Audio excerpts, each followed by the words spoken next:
Unlucky man Shreyas আয়ার। শ্রেয়াস আয়ার কতটা unlucky সেটা আমরা এবার IPL 2025-এর ফাইনাল দেখলেই বুঝতে পারি। কারণ শ্রেয়াস আয়ার যে এমন একটা প্লেয়ার যে কিনা সব ফরম্যাটে ভালো খেলে। শ্রেয়াস আয়ার একটা উন্নত মানের প্লেয়ার এবং তার কপালে এরকম দুঃখ থাকবে সেটা কে ভেবেছিল।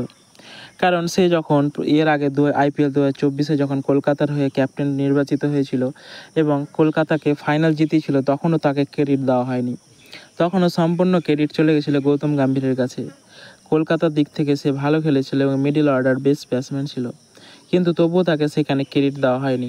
পরবর্তীকালে তারপরে যখন কলকাতা তাকে রিটেনও করেনি, ছেড়ে দেয়, তারপরে পাঞ্জাব তাকে নেয় আর পাঞ্জাব এনে তাকে ক্যাপ্টেন বানায়। আর সে আমরা দেখতেই পাচ্ছি যে আজ পাঞ্জাবকে সে ফাইনালে নিয়ে চলে এসেছিল, কিন্তু ফাইনালে এসে RCBর সাথে ম্যাচটা হেরে যায় আর ফাইনাল থেকে রানার্স আপে পরিণত হয়।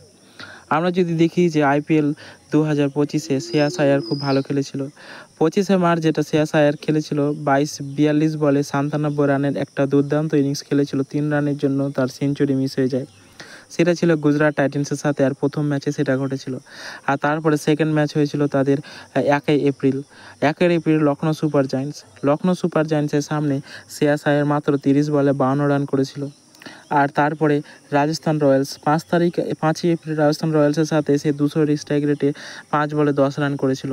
তারপরে ফ্লপ যায় সে CSK মানে চেন্নাই সুপার কিংসের সাথে, মাত্র সে 7 বলে 9 রান করেছিল।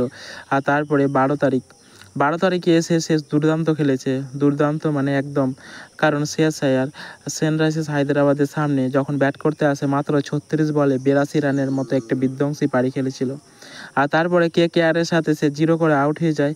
আর তারপরে 18 তারিখ 10 বলে 7 রান করে সেখানে ফ্লপ যায় RCBর সাথে, আবার RCBর সাথে ফ্লপ যায়।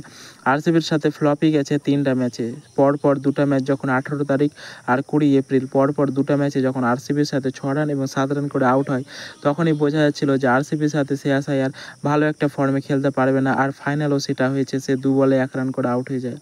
আর তারপরে 26শে এপ্রিল যখন KKRের সাথে আবার পুনরায় ম্যাচ হয়, তখন 16 বলে 25 রান করে শ্রেয়াস আয়ার। তারপরে 30শে এপ্রিল 41 বলে 72 CSKর সাথে, যেখানে CSKর সাথে এর আগে খাতা খুলতে পারেনি, সেখানে 41 বলে 72 রানের একটা দুর্দান্ত ইনিংস উপহার দিয়েছিল শ্রেয়াস আয়ার তাদের ফ্যান্সদের।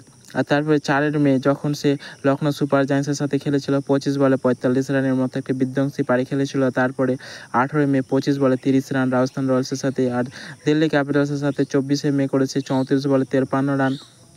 তারপরে মুম্বাই ইন্ডিয়ান্সের সাথে খেলতে আসে এবং কোয়ালিফায়ার ম্যাচের আগে 16 বলে 26 রান করে এবং মুম্বাইকে হারিয়ে দেয়।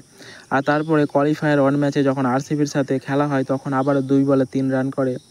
আর যে এটা নিয়ে সে পরপর 4 বার ফ্লপ হয়েছে RCBর সাথে। আর তারপরে MIর সাথে যখন খেলা হয়, তখন শ্রেয়াস আয়ার সিঙ্গেল হ্যান্ডেডলি ম্যাচ জিতিয়ে দেয়, 191 রানের চেস করে এবং বুমরার মতো ভালো বোলিংদের মার দেয় এবং সে 41 বলে 87 রানের মতো একটা বিধ্বংসী পরে খেলে, কিন্তু ফাইনালে এসে সে আটকে যায়।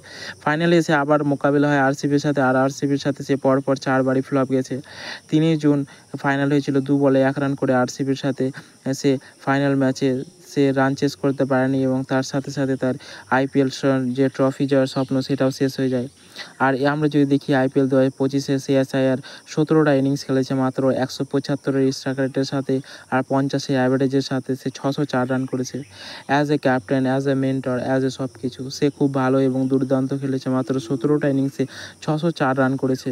তো বন্ধুরা, তোমাদের কি মনে হয় যে IPL ট্রফি তো জিততে পারেনি শ্রেয়াস আয়ার, কিন্তু পরবর্তীতে কি এরপরে 2026-এ কি IPL ট্রফি জিততে পারবে? কমেন্টে অবশ্যই জানাও। আর এরকম ভিডিও পেতে আমাদের চ্যানেল